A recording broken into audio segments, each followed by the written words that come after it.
Na grobu v Aveiro. Nekje v Italiji bom sedla na letalo za ZDA. Človek, s katerim sem zmenjena, bo v trenutku, ko bom vstopila v Muzej moderne umetnosti v New Yorku, izklopil obstoječo tehnologijo, da bom lahko vzela original Zvezdne noči in na njegovo mesto postavila reprodukcijo. Strasten zbiratelj reprodukcij dragih umetnin sem, bom rekla letališkemu kontrolorju prtljage. Naprej, mi bo rekel, in srečen let v Pariz. V Aveiru bom na grobu Vincenta van Gogha in njegovega brata Teja najprej molila in Vincentovi plošči prislonila original Zvezdne noči. Tja spada, naj bosta eno. Vincent, sedaj boš tudi ti bogat, čeprav samo nekaj dni.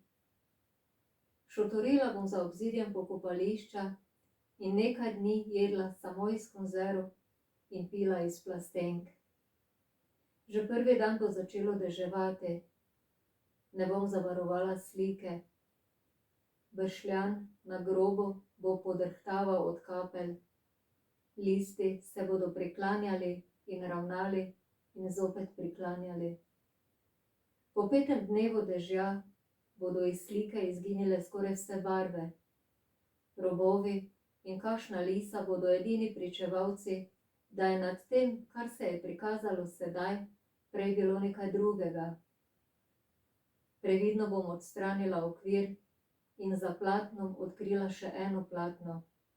Med njim in hrbtno stranjo bo dano pismo. Cena ti je še poskočila, bom šepnila Vincentu.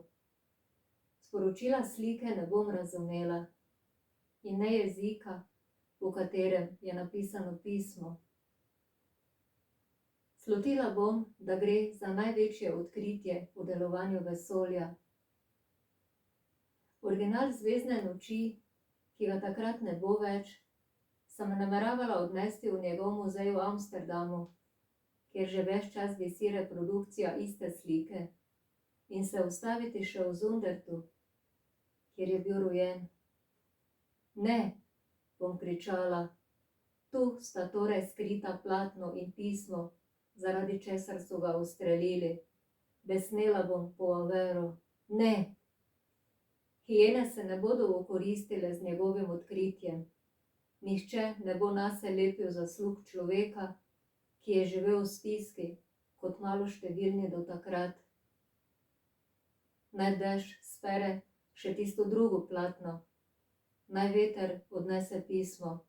Naj bo, kot pred letom 1853. Bom pila in pustila naravi, da opravi po svoje.